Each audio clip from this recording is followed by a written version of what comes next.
Cześć, jakiś czas temu pokazywałem tutaj na YouTubie, jak wykonuję takiego Nesmuka.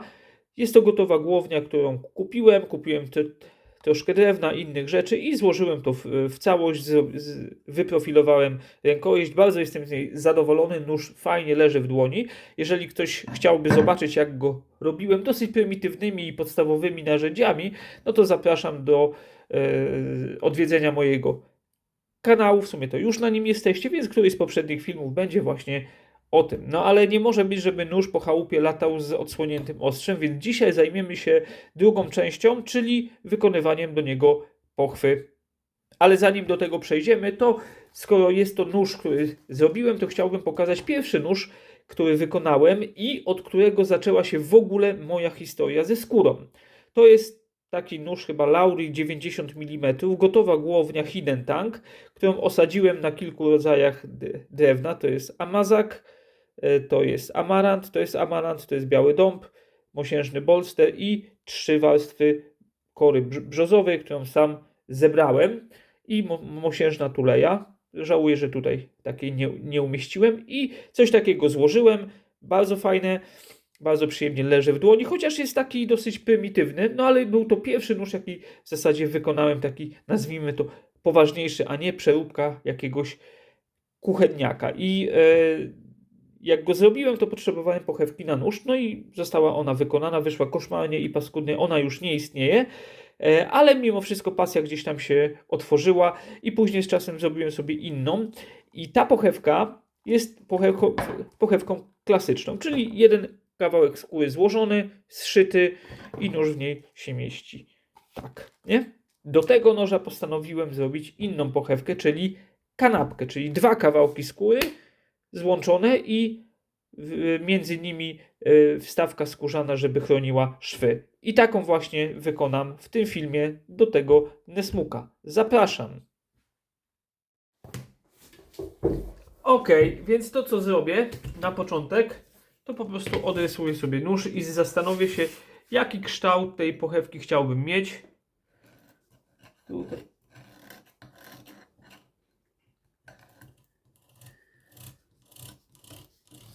Odrysuję sobie cały. O.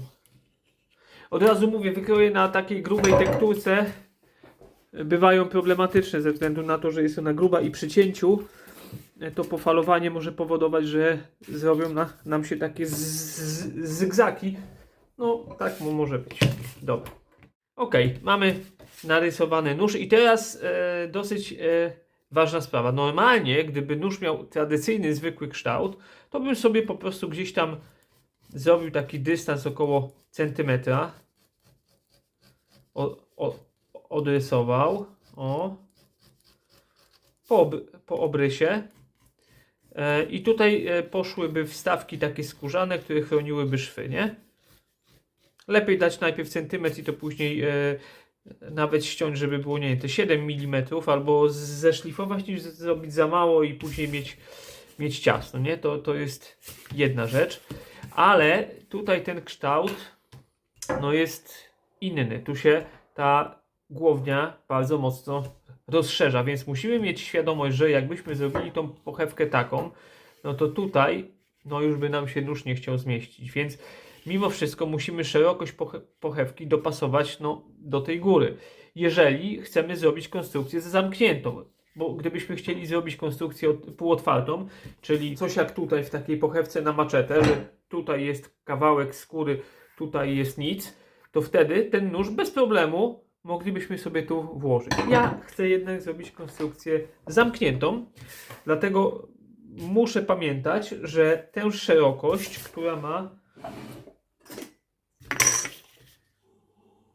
4 cm, muszę mieć w zasadzie na całości, bo inaczej będę miał problemy z włożeniem tego noża. Dlatego to jest kwestia istotna. I tak czy siak tu będę musiał to uwzględnić po prostu, zwyczajnie, o, w ten sposób. Dlatego na pewno nóż nie będzie miał idealnie takiego kształtu jak, znaczy pochewka nie będzie miała idealnie takiego kształtu jak cały jak nóż. Więc w tym momencie zmienia nam się kształt. I musimy teraz zrobić to mniej więcej tak. To tak, a to tutaj. Niestety nie potrafię jednym zdecydowanym ruchem rysować, więc zrobię to w ten sposób. No i teraz chciałbym jakieś takie fajne zakończenie zrobić. Myślę, że to zakończenie zrobię korespondujące tutaj do tej dupki. Więc narysuję sobie coś takiego, albo może tak, moment, tak. Coś takiego, nie? Taki jakiś łuczek. I ten łuczek będzie nam tak zakończał całą pochewkę. Coś takiego zrobimy, nie?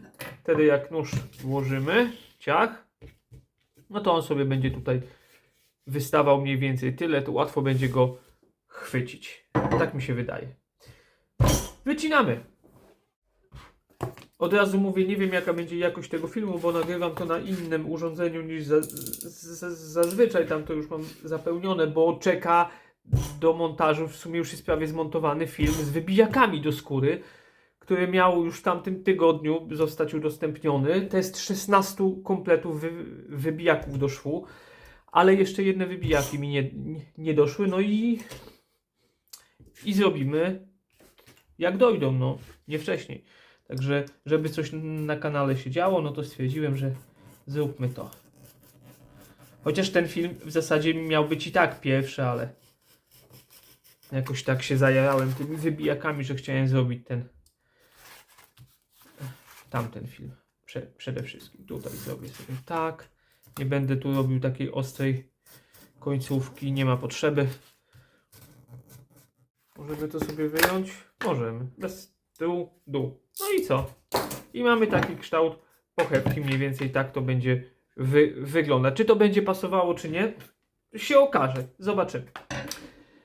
Mam kawałek skóry czarnej. Zdecydowałem się na kolor czarny, bo akurat mam trochę takich ścinek, gdzieś kiedyś od kogoś kupiłem. Gruba, fajna skóra. Na ile ona jest gruba? Prawie 4 mm, więc potężny zawodnik, trochę nawet za potężny jak na taki niezbyt gruby nóż, no ale dobra. Jest to skóra z kruponu. Tutaj są napisy, pasy, krupon, Nero, 16 wrzesień 2014, czyli to już ma to już ma prawie 12 lat, nie? Ponad 11, a w sumie gdyby nie ten napis, to nawet bym tego nie wiedział. Ona jest tutaj taka dosyć matowa, ale oczywiście ją nabłyszczymy ładnie.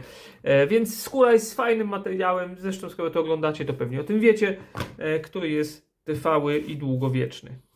Dobra. Odrysowuję sobie szpilorkiem, szydłem.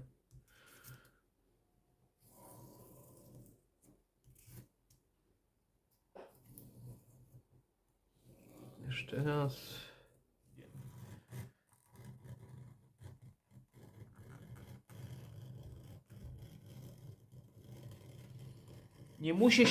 Nie muszę się jakoś bardzo przesadnie troszczyć o to, żeby zrobić co do milimetra, bo ja i tak to zrobiłem z naddatkiem. To jest grubo ponad centymetr, to jest z 12-13 mm i tak to jeszcze będę szlifował, także to jest luz. Uciąłem już sobie drugą część, ale nie wyszła mi ona mega idealnie, więc ją wykorzystam na środek, czyli na ten dystans skórzany, który będzie w środku i wykombinowałem kolejny patent na to, jak fajnie zrobić lustrzane odbicie tego i zminimalizować ryzyko, że nam coś tutaj nie wyjdzie, więc sobie zrobię tak. Oczywiście to jest patent, który wymyśliłem przed chwilą. Więc może być, że coś mi pójdzie nie tak. No ale dobra, spróbujemy. A zrobię to na tej zasadzie, że wezmę sobie tutaj tę pochewkę. Troszeczkę sobie zmechacę brzeg, jeden i drugi, ale tylko fragmenty.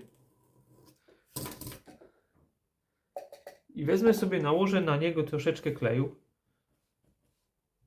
Nie jakoś bardzo mocno dużo. O. Tylko tak, o.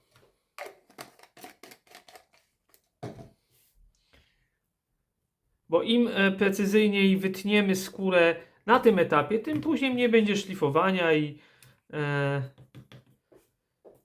i wyrównywania. I teraz nawet nie będę czekał, aż mi ten klej gdzieś tam zaschnie.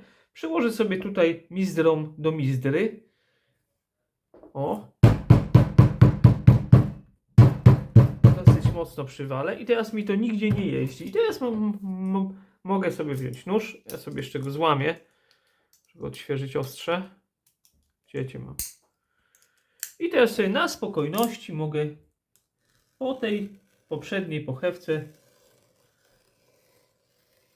gdybym miał mizdrę mechatą, bardziej taką kudłatą, to nie byłoby problemu, bo wtedy ona by mi się w ogóle nie ślizgała. No ale tutaj mam mizdrę bardzo gładko wypolerowaną, dlatego robię tak. O, i już mam prościutko i spoczko. I teraz mi się podoba. I teraz nie ma najmniejszego problemu, żeby sobie to rozkleić i mam już dwie bardzo podobne do siebie części skóry. A tą wcześniej wyciętą część wykorzystam po prostu jako ten dystans. Nie? Zwłaszcza, że tutaj jest jakaś brzydka rysa, no to akurat ją i tak wytniemy, także wszystko ładnie. Ja sobie tu sprzątam i zaraz wracam. Jednak zanim pójdziemy jeszcze dalej, to sobie przygotuję danglerek. I o ile pochewki zawsze robię w taki sposób, że jak tutaj jest szlufka na stałe i możliwość doczepienia danglerka, tak tę wersję zrobię tylko i wyłącznie danglerową, czyli tutaj z jednej strony przyszyję kawalątek skóry z pętelką, z ramką mosiężną pewnie i do tego dorobię danglerek, bo to jest nóż dla mnie i wiem, że tylko w ten sposób będę go nosił przy pasie. A żeby to wykonać, no to będę potrzebował paseczka ze skóry, takiego niewielkiego, kilka centymetrów, szlufkę i tutaj tę szlufkę zrobię niezdejmowalną. Zawsze robię zdejmowalne na zatrzaski, a dzisiaj zrobię sobie taką na stałe, bo i tak tego nie będę demontował. Ok. Można powiedzieć, że mamy wszystkie elementy skórzane, które nam będą potrzebne, przygotowane. I będzie to wyglądało tak, że tutaj z tego zrobię sobie taką pętelkę. Damy tutaj taką ramkę i do tej ramki będzie przyczepiony ten oto danglerek, żeby sobie pochewka dyndała na pasie. To co teraz sobie zrobimy, to jeszcze wytniemy sobie ten dystans i zrobię to przy pomocy cyrkla. Mierzę sobie mniej więcej tyle od tego wykroju i teraz to jest ten kawałek. Pojadę sobie tak, żeby odrysować ten dystans.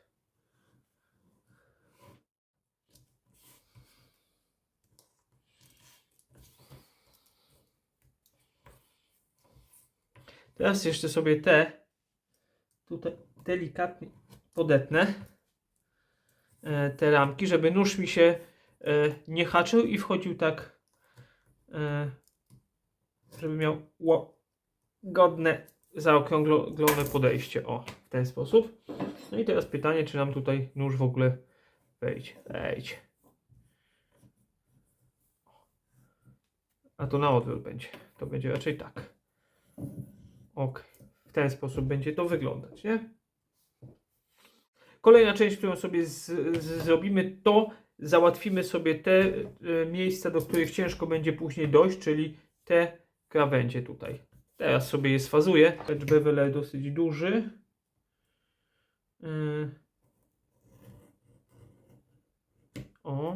Nie jadę do końca, no bo tutaj te dystanse dojdą. Aj, zeszło mi. No, tu już bardziej miękka skóra. Ajajaj. Nie za dobrze to poszło.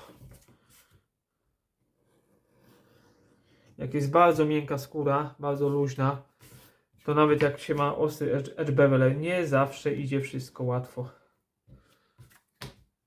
A szczególnie właśnie mizdra potrafi się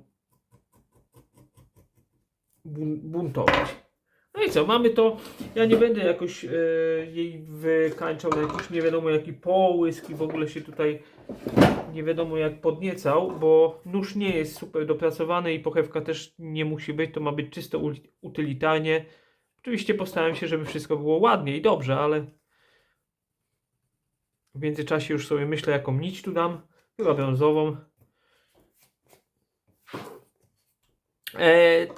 To Konole, jak w każdym moim filmie wyjaśniam, jest to taki preparat, który ułatwia i pomaga zaoblić krawędzie, wygładzić je. Niejako tak przypalić, sprawić, że będą one, zresztą zaraz pokażę.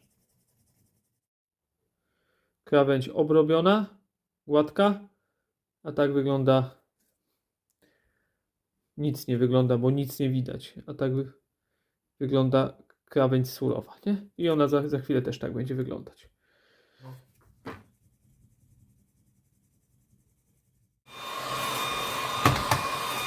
I teraz tak, moją zewnętrzną częścią pochewki będzie ta, bo jak przy prawym boku będę trzymał, to będzie ona w ten sposób, więc to będzie na zewnątrz, więc tu chcę, żeby było jak najładniej.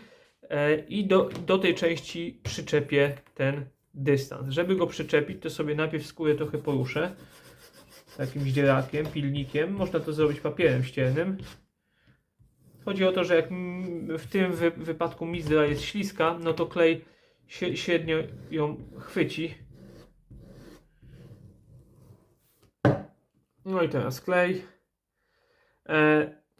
Właśnie. Przelałem klej od juchcika, który jest dosyć rzadki, do pojemnika po innym kleju. No i jest trochę problem, bo mi bokami wycieka, więc za każdym razem mam dużo czyszczenia.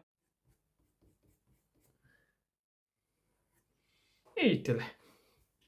Teraz musimy poczekać, aż klej parę minutek sobie odstoi, odparuje. Wtedy wszystko połączymy i robimy dalej.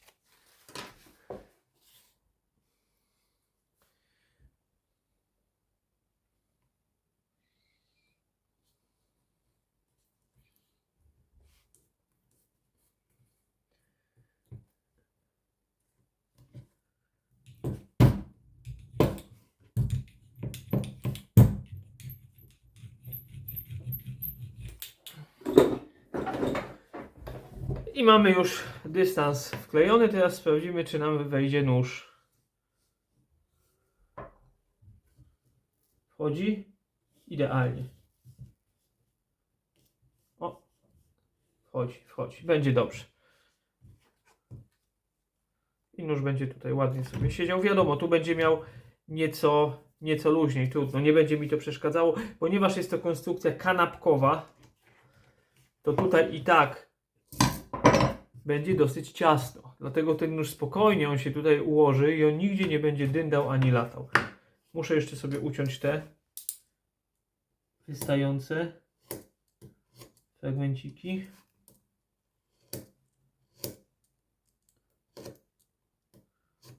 Ok. No i ten etap mamy zakończony. Kolejny etap to taki, żeby tutaj już przygotować sobie ten danglerek. I właśnie to teraz się tym zajmę. Wezmę sobie kształtkę i zrobię to od kształtki. Będzie taki kształt. O, w ten sposób to zrobię. I tutaj będzie taka pętelka, którą też sobie zakończę w miarę łagodnie.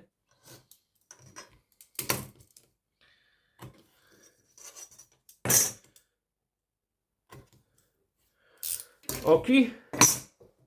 Mamy i to jest zdecydowanie za gruba skóra.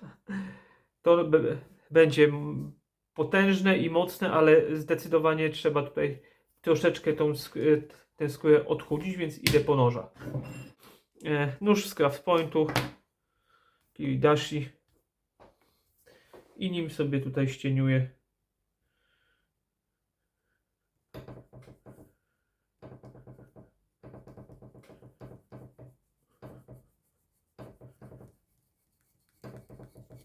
O, mniej więcej tak. I tutaj tę tylną część też troszkę ścieniuję, też ją przytnę.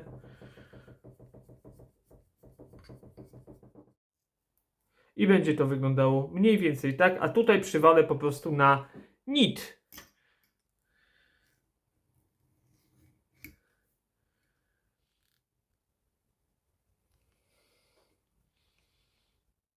Krawędzie mam już wykonane. Teraz tylko sobie to skleję, tak żeby nam to wszystko ładnie się trzymało. Ciach.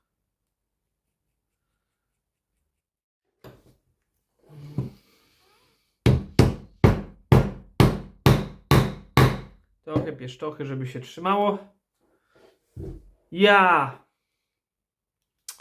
Drogie dzieci, pamiętajcie, że jak chcecie coś skleić, a w środku musi być na przykład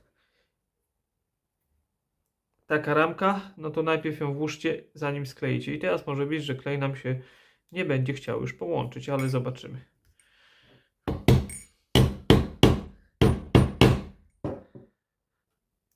Trzyma, dobrze trzyma. I to jest właśnie przewaga kleju od Juchcika nad innymi, z którymi miałem, że tak powiem, przyjemność współpracować, że ten klej naprawdę trzyma. Ja nie wiem, czy tego trochę za dużego nie zrobiłem. Nawet po rozklejeniu on fajnie trzyma. I czy to nie przywalić na 2 nity? No już w sumie nie wiem, może i na 2 dam.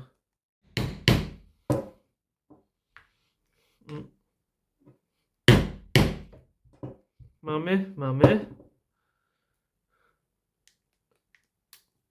Jeden otwór, a drugi damy tutaj. Damy na 2 otwory.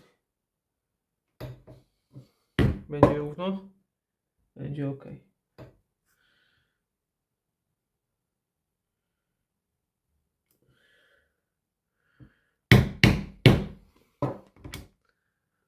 O.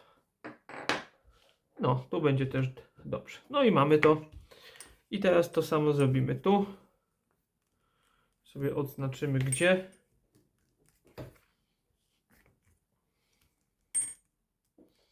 Na ogół takie szlufki przyszywam, ale nie chce mi się dzisiaj z nimi siłować, więc zrobię sobie to po prostu w ten sposób. Dajmy na to tak i zrobimy to tutaj. Jedno damy tu.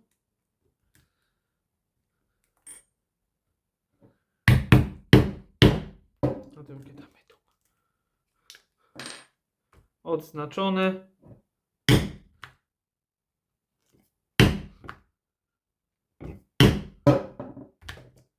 I jest. Mamy fajne otwory. Teraz to, co zrobię, to tutaj troszeczkę zbiorę skóry, bo w momencie, kiedy damy tutaj nity, no to tu będzie metal. Może nie bardzo mi szkoda tego noża, no ale nie chciałbym, żeby ten metal, żeby okładki tej rękojeści tutaj o ten metal tarły, więc biorę sobie French skiver i no, albo nawet nie ten, a nie, ten dobry będzie, ten i sobie zrobię tak, że sobie nim pojadę takie kółeczko i nieco sobie tutaj tej skóry wytnę. O.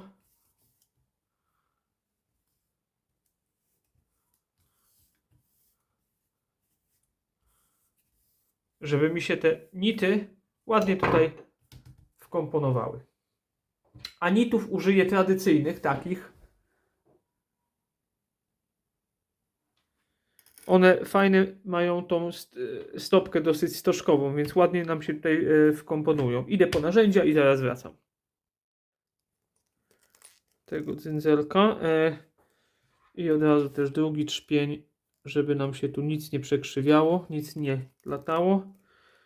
No i nakładamy sobie właśnie ten pierścień, jeden i drugi. Teraz mam taki przyrząd, który pomoże mi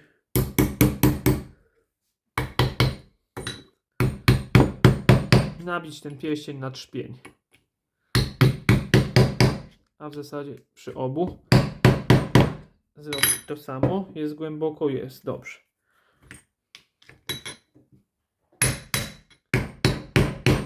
Ok.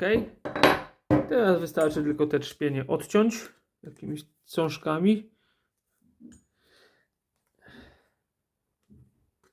Może sobie także najpierw ten.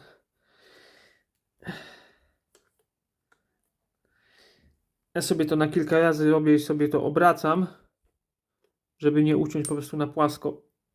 O! Poszedł jeden. Poszło! I teraz nam zostały takie brzydale. No i to tak nie może być, więc to narzędzie ma takie zagłębienia, którymi sobie troszeczkę będę mógł to zaoblić.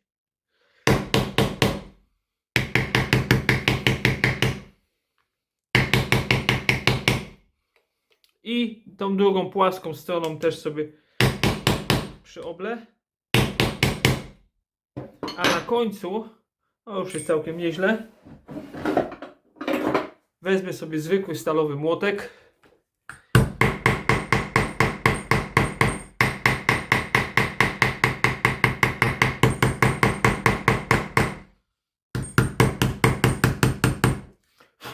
Nie wiem, on jest czymś pokrywany, bo to wszystko się sypie. Beznadziejny ten młotek jest. No ale dobra. Mam już to rozklepane. Było to widać? Było. Nie wygląda to najpiękniej, ale taka jest. A, może jeszcze tu bardziej.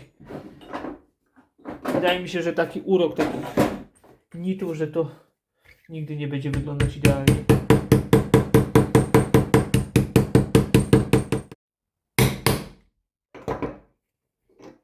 No dobra, jest ok. Chyba o ciuchy nie będzie jakoś mocno haczyć. No i tę część mam gotową, zrobioną. Natomiast no tutaj dalej mamy stal. Więc to co zrobię, to wytnę sobie kawalątek skóry i go tutaj po prostu przykleję. Znalazłem tutaj część skóry końskiej, z której kiedyś robiłem portfel, który no kieszeń mi nie za bardzo wyszła. Więc po prostu tę część sobie ścieniuję,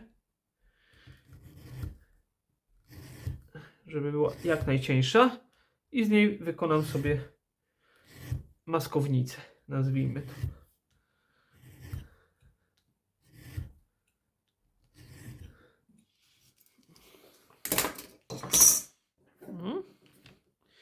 I go tutaj zaraz wkleję. Teraz sobie to tylko odrysuję. Tu na wewnętrznej części skóry, żebym wiedział, gdzie klej dać, żeby to mocno i dobrze skleić.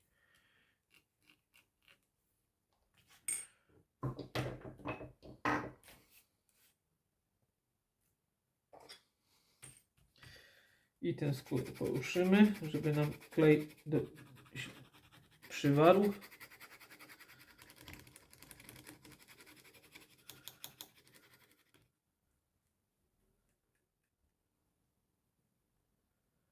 A teraz już możemy sobie spokojnie skleić.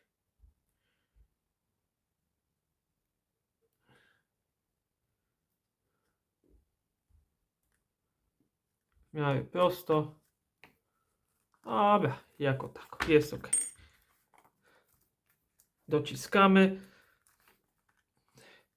I teraz nasz nóż nie będzie się obcierał o te właśnie metalowe części. To co jeszcze zrobię, to użyję sobie tokonole i tutaj powygładzam te kanty. A to w sumie całość mogę nawet posmarować. Nic się tutaj złego nie stanie. I sobie tutaj zaoblę to, żebym nie miał żadnych ostrych krawędzi. Nie będę fazował tego edge bevelerem, bo to i tak jest bardzo cienka skóra. Ale sobie chociaż w ten sposób tutaj wygładzę to, żeby było delikatnie.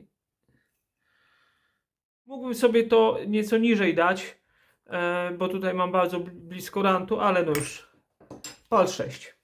Ok, to teraz jedyne co tak naprawdę zostało, to teraz to wszystko sobie ładnie skleić.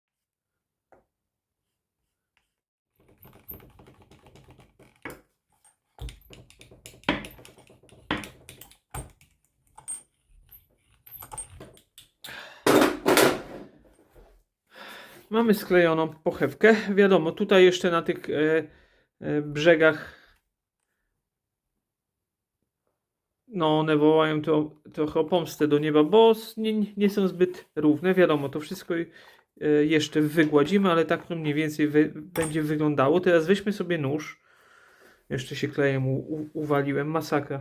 To nie był dobry pomysł z przekładaniem tego kleju do tego słoiczka. I czy nam ten nóż w ogóle wlezie?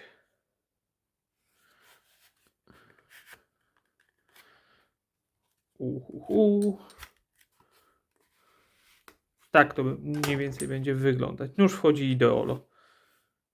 To jest spoko, naprawdę fajnie.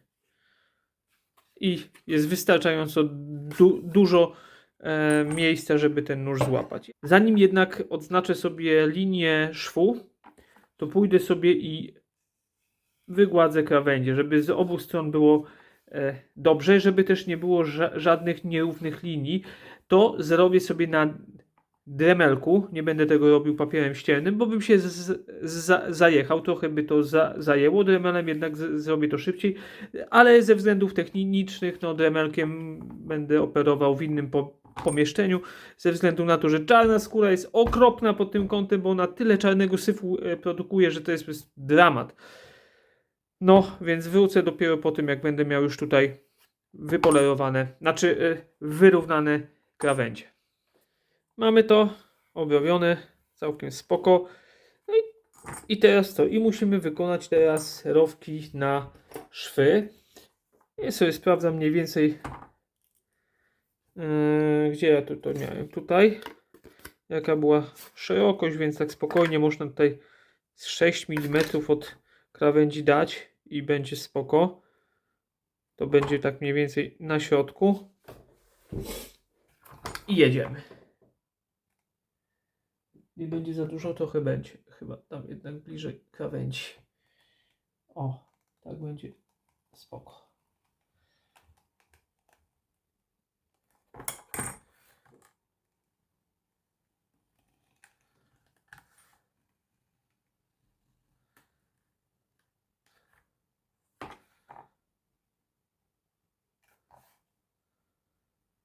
Ok, mamy to.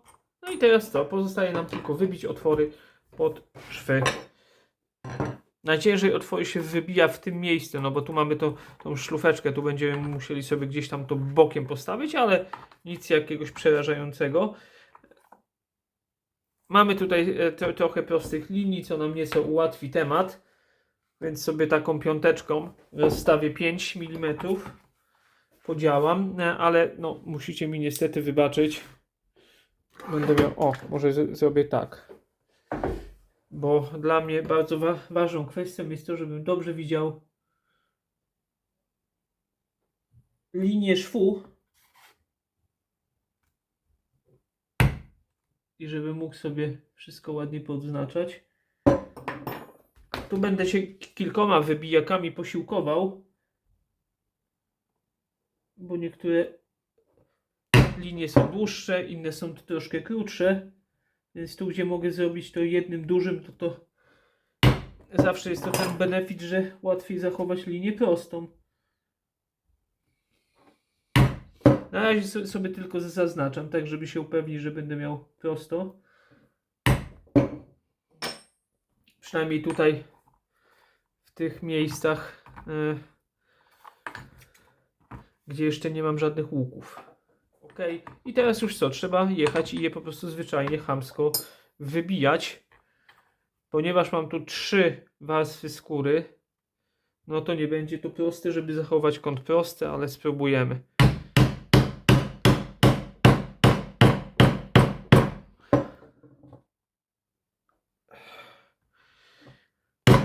Nie mówiąc o tym, że ta skóra jest strasznie gęsta. O, wow. No i coś poszło nie tak jak trzeba, bokiem.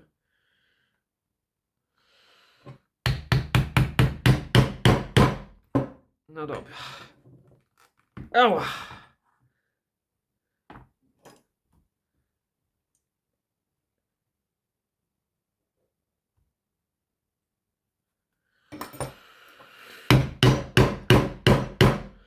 W życiu.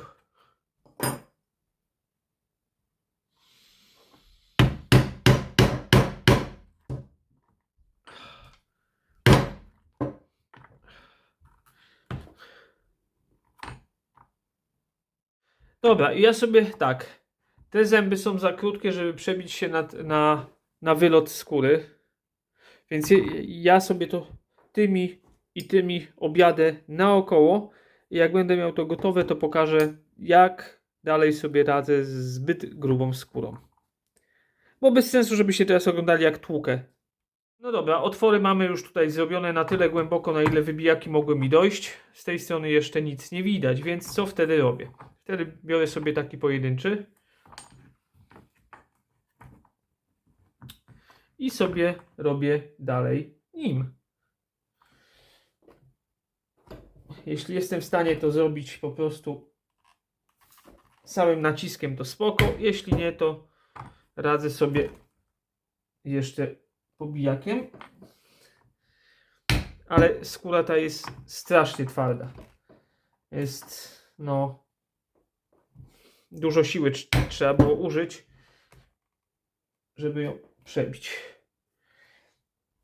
O, czasami idzie to zrobić naciskiem, no bo te wybijaki są, ten wybijak jest bardzo ostry. Jakbym miał takie szydło diamentowe, to byłoby jeszcze fajniej. Ale przechodzę sobie na drugą stronę i dzięki temu mam tutaj otworki.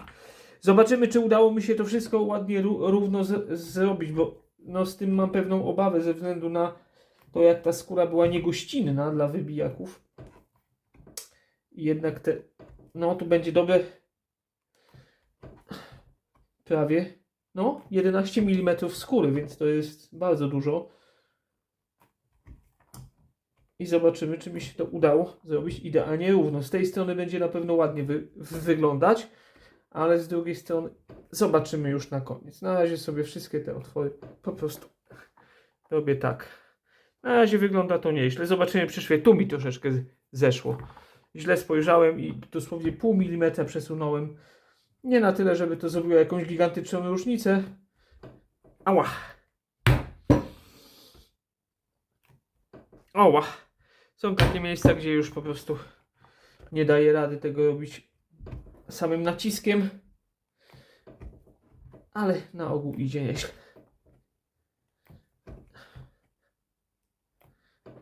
No i w ten sposób, mając taki pojedynczy, możemy sobie poradzić. Ten jest o tyle fajny, że on tak ładnie się rozszerza, więc to jest fajna sprawa, jeśli chodzi o ten komplet i coś takiego polecam. Więc teraz objeżdżam sobie to do końca i widzimy się już w zasadzie na składaniu wszystkiego prawie do kupy. Ok, mamy już wykonane otwory. Z tej strony tak to wygląda, a z tej tak. Tu wiem, że na pewno będzie ta część nici troszeczkę dłuższa niż wszystkie inne, ale nie przeszkadza mi to. Wygląda to tak. No i co? I będziemy to szyć. W zasadzie na każdym moim filmie pokazuję, jak szyję, więc tutaj sobie to odpuszczę. Jedyne co zrobię, to sfazuję sobie krawędzie, zaobleję, zszyję wszystko, posmaruję jakimś tłuszczykiem, żeby to odżywić i wykonam dangler, który będzie wykonany praktycznie bardzo podobnie jak to, czyli złożę sobie tę skórę, tak, i tu dam taki sam nit i złożymy to wszystko w jedną kupę, więc spotykamy się już, jak nóż będzie w zasadzie gotowy. Nóż, pochewka na nóż. I voilà, mamy efekt finalny, wszystko już jest zszyte, wszystko już jest wypolerowane, wygładzone, odżywione, nabite logo i tak to wygląda. Szwy wyglądają naprawdę ok. Tutaj zgodnie z przewidywaniami jest troszkę dłuższy, nie przeszkadza mi to, A z drugiej strony najbardziej mnie interesowało, jak będzie wyglądał szef i wygląda naprawdę ok.